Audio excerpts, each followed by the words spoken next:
Lumipat sa inner lane ng motorsiklong yan at nabundol ng pulang kotse sa Talisay City, Cebu. So memplang ang motor at tumilapon ang angkas nito. Sa kaparehong lugar, isa pang motorsiklo ang pumasok din sa ibang linya ang nabundol naman ng pickup. Nagkaayos na ang mga sangkot sa dalawang aksidente. Hinusisa sa Kamara ang posibleng kaugnayan umano ni Alice Guo sa notorious na sindikato sa China na tinatawag na Fujian Gang. Base sa records mula Fujian, ang dalawa sa kanyang kasosyo sa negosyo. Gayon din ang sinasabing nanay niya. May report si Chino Gaston. Your Honor, hindi ko po alam sila ay kriminal. Yan ang sagot ni dismissed Bamban Tarlac Mayor Alice Guo nang tanungin sa Kamara kung bakit nakikipagsosyo siya sa mga kriminal. Ang tinutukoy ay ang mga Chinese nationals na sina Zhang Rujin at Lin Baoying na sangkot sa money laundering sa Singapore. Business partner sila ni Guo sa Baofu Land Development kasamang Chinese fugitive na si Huang Ziyang na itinuturing na boss of all bosses ng mga pogo. Ang nakilala ko po dyan is Huang Ziyang. Way back 2017 or 2016. Nakikita ko normal naman, labas-pasok naman ng bansa, normal naman may negosyo po sa Clark. Tanong ng isang kongresista, may connection ba si Guo sa notorious na Fujian Gang? Base sa records ng Bureau of Immigration, galing sa Fujian si Li Wenyi na nanay ni Gu Waping na sinasabing tunay na pangalan ni Alice Guo. Tubong Fujian din sina Baoying at Zhang na kasosyo ni Guo. I wonder, Mr. Chair, if these are merely coincidences? Your Honor, I'm not aware. First time ko po siya narinig ngayon araw. Are you from Fujian? Your Honor, yung dad ko po from Fujian. Are you from Fujian? Yung mom ko po, Mr. Chair. Mami mo from Fujian? Yes po. Ilang beses namang tumanggi si Guo na sumagot sa mga tanong kaugnay ng operasyon ng Baofu. Your Honor, I think for the Baofu, I invoke my right against self-incrimination because I have pending case po with DOJ human trafficking po. Dahil sa pagsisinungaling umano at hindi pagsagot sa tanong ng mga mambabatas, sinight in contempt ng Quadcom si Guo. Huwag mo kaming tanga, iha. Ini-invoke mo palagi yung right against self-incrimination eh. Pero wala namang connection dun sa mga kasong pinahal sa iyo. Umarap din sa pagdinig si suspended Bamban Vice Mayor Leonardo Anunciacion. Tinanong siya kung paano nabigyan ng permit ang Zun Yuan, ang pogo na umupa sa lupa ng Baofu Land. Tinawagin po ako ni Councilor Rene Rivera po na pinapa-agenda daw po ng aming Mayor Alice Guo itong sungwang technology po para susunod na session po na bigyan namin pong lono. Totoo po ba yun, Miss Alice? Pinapa-agenda nyo? Hindi totoo. Your Honor, hindi ko po alam yun. Kailangan ng lono o letter of no objection mula sa Sangguniang Bayan para mabigyan ng PAGCOR ng lisensya ang isang pogo. The mere fact na in-endorse ni Gua Haoping yung pogo na yan, ano ibig sabihin yun? Siya may-ari dahil pumapayag na kayo? Ang sabi po ni Honorable Rene Rivera, nagmamadali daw po itong kumpanya na ito para mabigyan po ng lono. This must be a very special resolution for the mayor, for the councilor, to pressure the vice mayor to discuss it na kagad sa session. Chino Gaston nagbabalita para sa GMA Integrated News. Lumabas din sa pagdinig ng Kamara na may 200 million pesos na loan si Alice Guo sa Land Bank, Development Bank of the Philippines at iba pang bangko. Hihingi raw ang Quadcom ng kopya ng mga loan o utang ni Guo ayon kay Quezon 3rd District Representative Reynan Arrogancia. Ayon naman sa Anti-Money Laundering Council, hindi sakop ng bank secrecy law ang mga utang kaya pwedeng ungkatin. Tikom si Guo ng tanungin tungkol sa kanyang lupain. Aabot sa 478 million pesos ang kabuuang halaga ng real properties ni Guo na subject to forfeiture ng Estado. Higit 70 million naman ang halaga ng mga sasakyan, habang may 63 million pang helicopter at 199 million pesos inside 88 principal and 99 related accounts. Samantala, ililipat sa Women's Correctional sa Mandaluyong si Cassandra Lee Ong pagkatapos ng September 26. Gaya ni Go, na cite din siya in contempt ng Quadcom.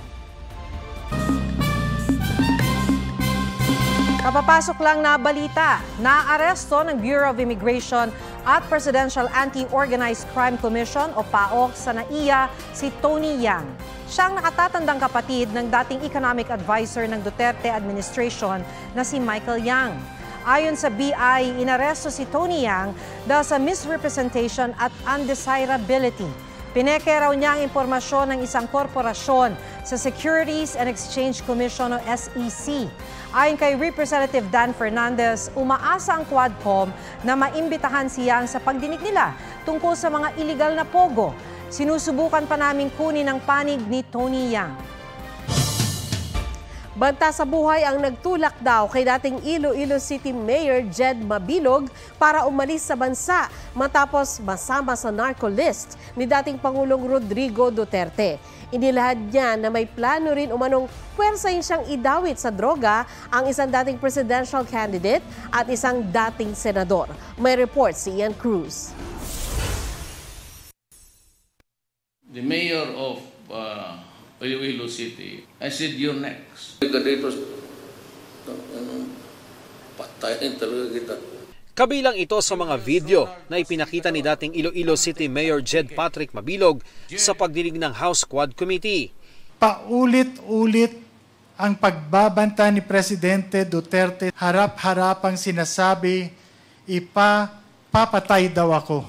Sana ang nadanasan naming paghihirap na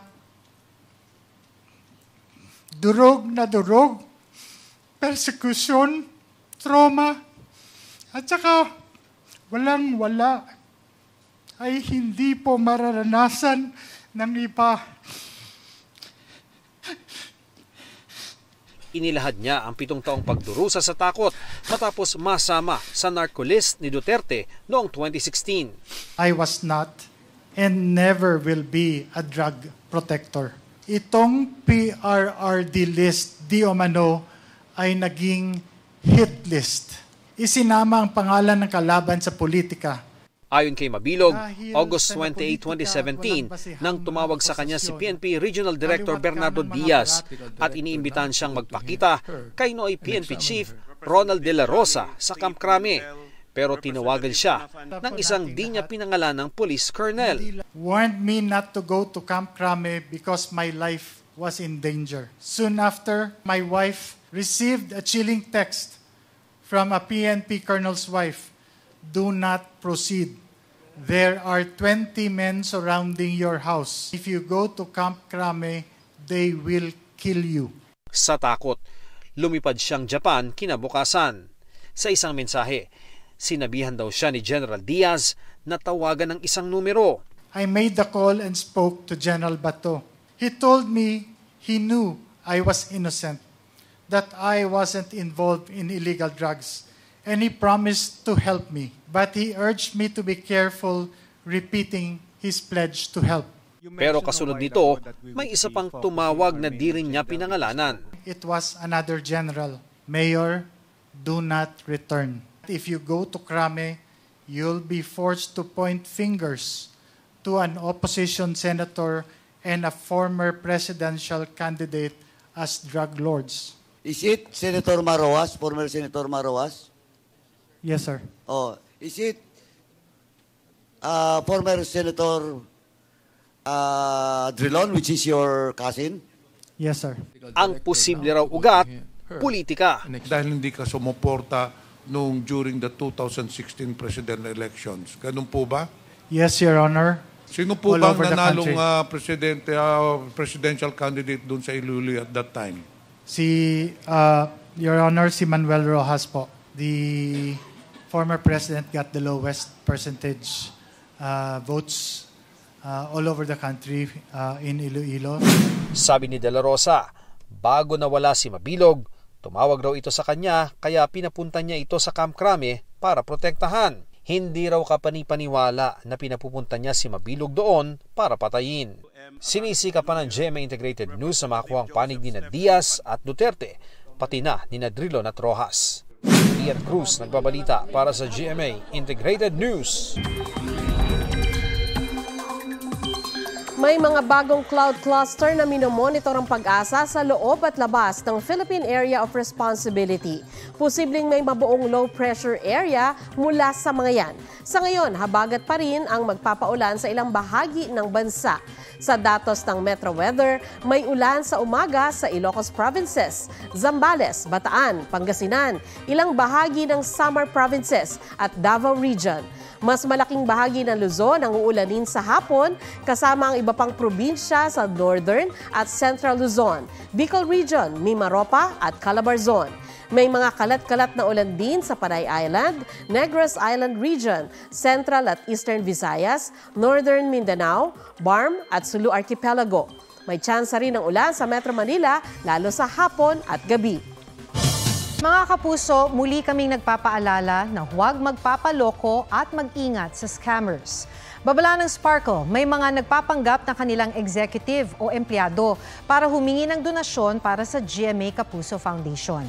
Hinding-hindi yan gagawin ng Sparkle, kaya maging maingat at huwag ibibigay ang inyong personal information. Tanging sa Kapusong Totoo ng 24 Oras at sa GMA Kapuso Foundation official social media accounts at GMA Kapuso Foundation website lang makikita ang lehitimong paraan para mag-donate. Hindi sa text message o chat. Sa panahon ng deepfake at paglaganap ng maling impormasyon online, dapat daw maging bahagi ng kaalaman ng mga abogado ang cybercrime at cybersecurity, ayon sa isang senador. May report si Rafi Tima. Kahit sa larangan ng corporate o in-house counsel, tumataas ang hamon ng cybersecurity at ang usapin ng AI. Kaya sa kanyang talumpati sa 2024 Asia-Pacific Corporate Council Alliance Conference, binigyang diin ni Senate Minority Leader Coco Pimentel ang kahalagahan ng paghahanda sa usaping ito. Cybersecurity must be a core competency among in-house counsel. The significance of the role that in-house counsel play in the era of deepfakes, malware, and the blurring perceptions of truth is understated. Bagamat mataas ang hamon ng AI, kaya raw itong tugunan. For me, the message is clear. Our machines fail us only if we let them. Pag-uusapan sa conference ang post-pandemic challenges ng mga in-house counsel tulad ng data privacy issues at digital and technological transformation sa kanilang hanay. We will all share the challenges and the experiences as in-house counsels as well as legal and regulatory developments in our respective parts in the Asia-Pacific region. Rafi Tima nagbabalita para sa GMA Integrated News. Pagiging kontrabida ni Dennis Trillo itinodo na in his villain era. Biniktima niya ang ilang cast ng Pulang Araw tulad ni Alden Richards, Barbie Forteza, David Licauco, at Sanya Lopez. Pero for fun lang naman ang lahat ng yan.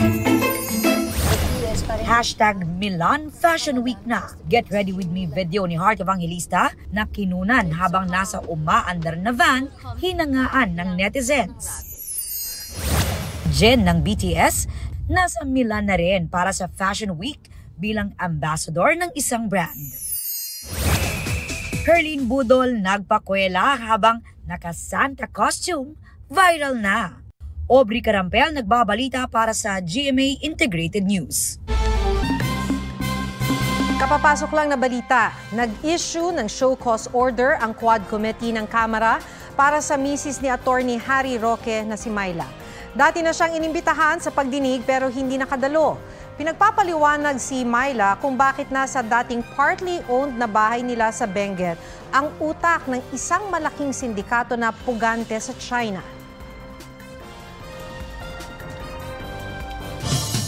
Tinanggalan ng mga buto sa tuhod ang 2 bangkay na nakalibing sa isang sementeryo sa Kibawe, Bukidnon. Nakalabas ang mga paa sa nicho ng abutan ng mga pulis. Paniwala ng mga residente, ninakaw ang mga buto sa tuhod para gawing agimat. Patuloy ang pagtugis sa mga salarin.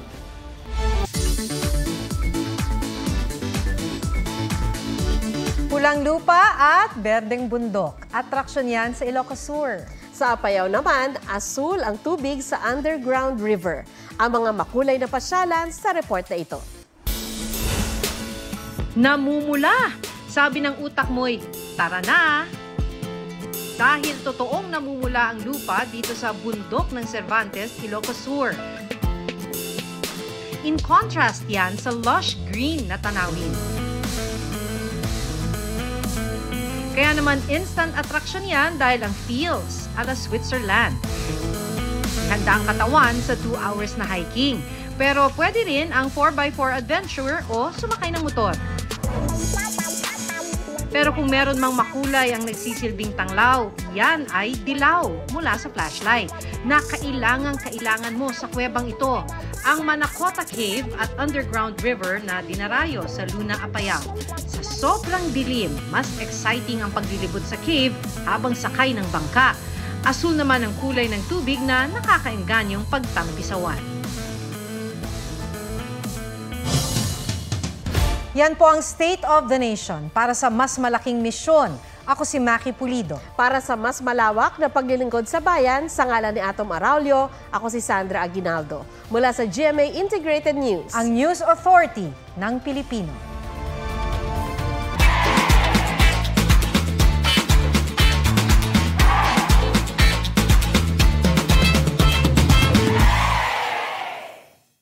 Huwag magpahuli sa mga balitang dapat ninyong malaman. Mag-subscribe sa GMA Integrated News sa YouTube. Sa mga kapuso abroad, subaybayan nyo kami sa GMA Pinoy TV at sa www.gmanews.tv.